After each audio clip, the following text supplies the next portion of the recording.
by Americans while they argue about Medicare. Now, let's get some more reaction from the Republican National Convention, or at least on it. It wrapped up a few hours ago in Tampa Bay, Florida. Ron Nehring is a former chairman of the California Republican Party. He spoke to us a short time ago from San Diego. So tell us, at the end of this week-long convention in Tampa, how are Republicans feeling? Fired up, ready to go win this thing in 68 days, or still kind of secretly wishing that one of those other guys, not Mitt Romney, was the nominee? No, I think Mitt Romney succeeded in closing the deal this evening with his speech to the convention and to the nation.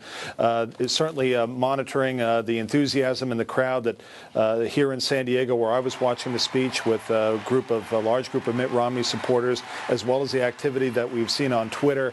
Mitt Romney closed the deal, mission accomplished. The base is fired up. Republicans are excited, and he also delivered a speech which will appeal to many of those undecided voters and those people who voted for Barack Obama last time and thought they were perhaps taking a chance on something new and different, and have been disappointed by the state of the economy since he took office.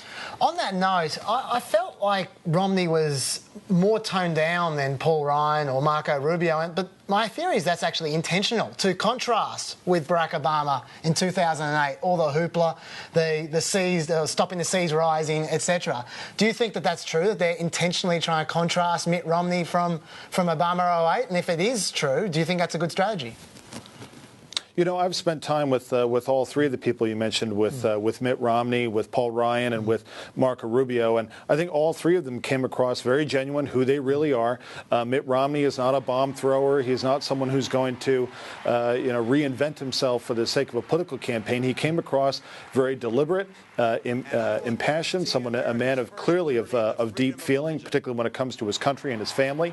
So I think he came across in a genuine way, and I think right now Americans are looking for people who are authentic. Authenticity is a very important trait that they're looking for in people. We've had enough of slick politicians. We're looking for people who will be the real deal.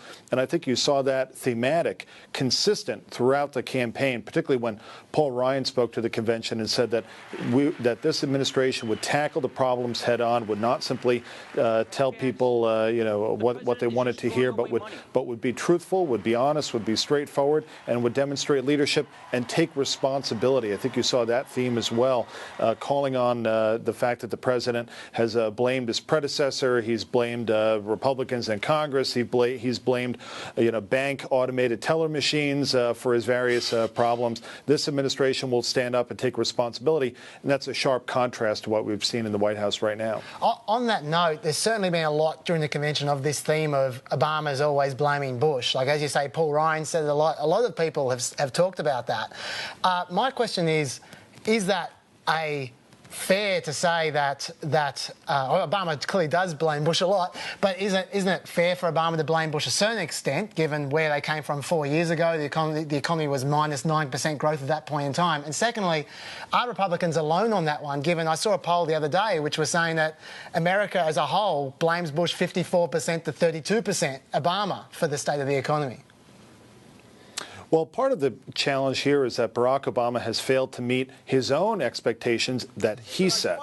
For example, that when Barack Obama signed into law his $831 billion stimulus bill, they committed that the unemployment rate in America would not go above 8% in that, if the stimulus bill was signed. Well, the unemployment rate has been above 8% now for 41 straight months. So it's not only these expectations that might have been set by others, but it's his own expectations. I know that this White House, for 2 summers in a row, had planned to roll out what they called Recovery Summer, where they would go around the country and hold events and cite all of the wonderful progress that the economy was making. But yet Recovery Summer has been canceled now 2 years in a row because the economy has not performed. And in fact, Republicans will make the argument that Barack Obama has made the economy worse, not better. And they can point to the fact that this recovery has been the worst economic recovery coming out of a recession in modern times since the end of World War II. That's extraordinary. And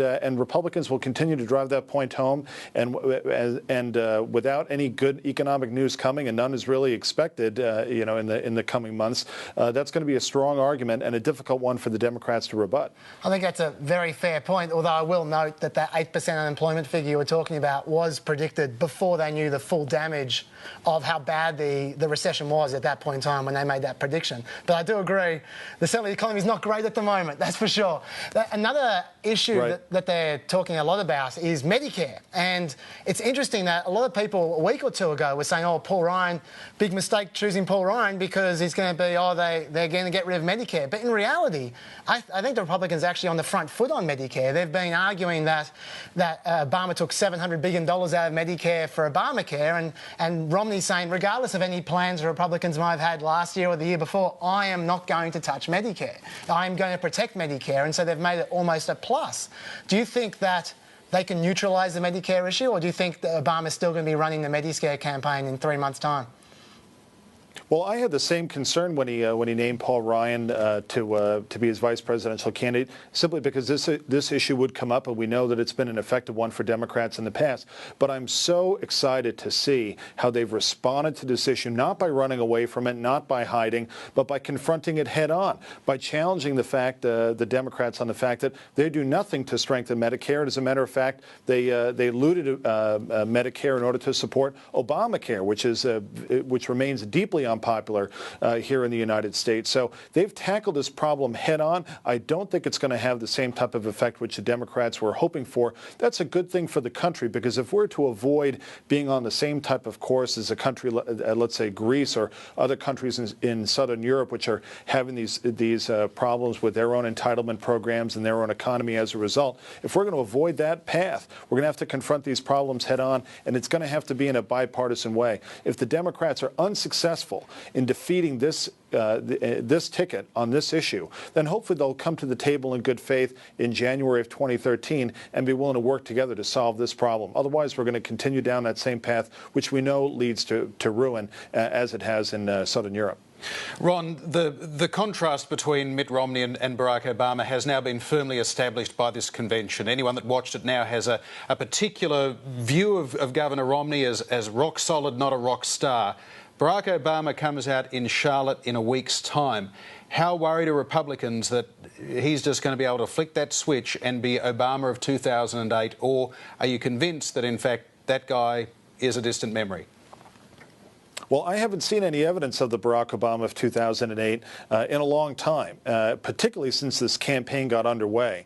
I think that Mitt Romney and our folks in Tampa have made the point quite clear that hope and change has given way to divisiveness, division, and trying to turn people one against another. This is not the same Barack Obama. It's not the same campaign that we saw in 2008. It has to be a different campaign, of course, because in 2008 he was running as an outsider, and now he's the incumbent president. But the entire tone and the attitude that we see from the president on down is negative. It's very different from 2008. He's disappointed his own people within his own party as well as the country as a whole.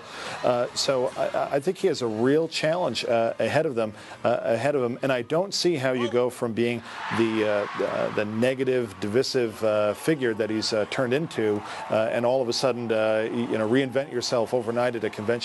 I think that's a very difficult thing to do at a time when Americans are looking for people who are genuine and authentic. I can see how that's what Republicans are hoping, but of course Barack Obama, he made his name. He came to national attention at the 2004 Democrat convention.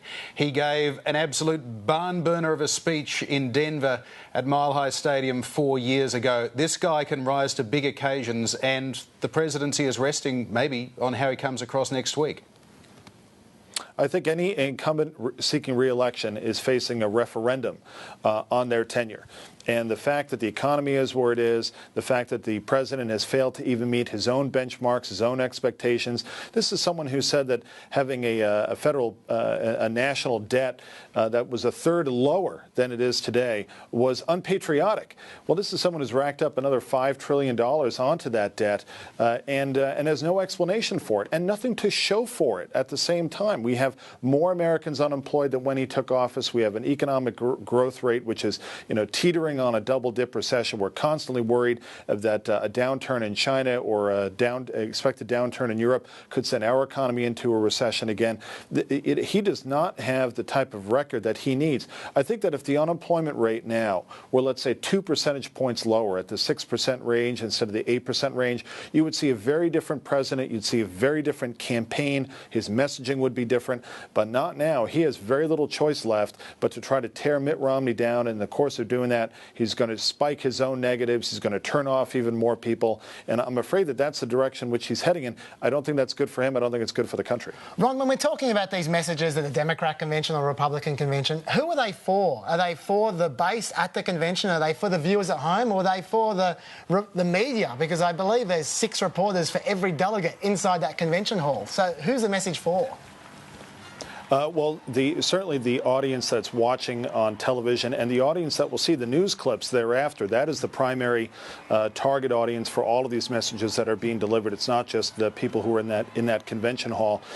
And then within those subgroups of people watching, there are 2 groups of people that are most important. Number one is that the Republicans and the Democrats need to reassure their own people that this is a fight that's worth fighting, that their leaders share a common vision that inspires them to get involved in a cause that's greater than themselves.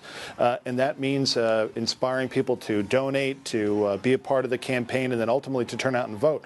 And the second group of people are those undecided voters or people who aren't sure that they'll even turn out and vote in the election at all. So it's those 2 groups of people, and it's important that all of the campaign messages inspire the people who are already with you and then persuade those folks, or at least enough of those folks who you don't already have, to win the necessary majority in the electoral college. We're out of time, but thanks very much for joining us tonight.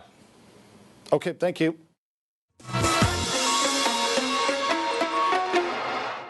On a Friday, just a few weeks ago,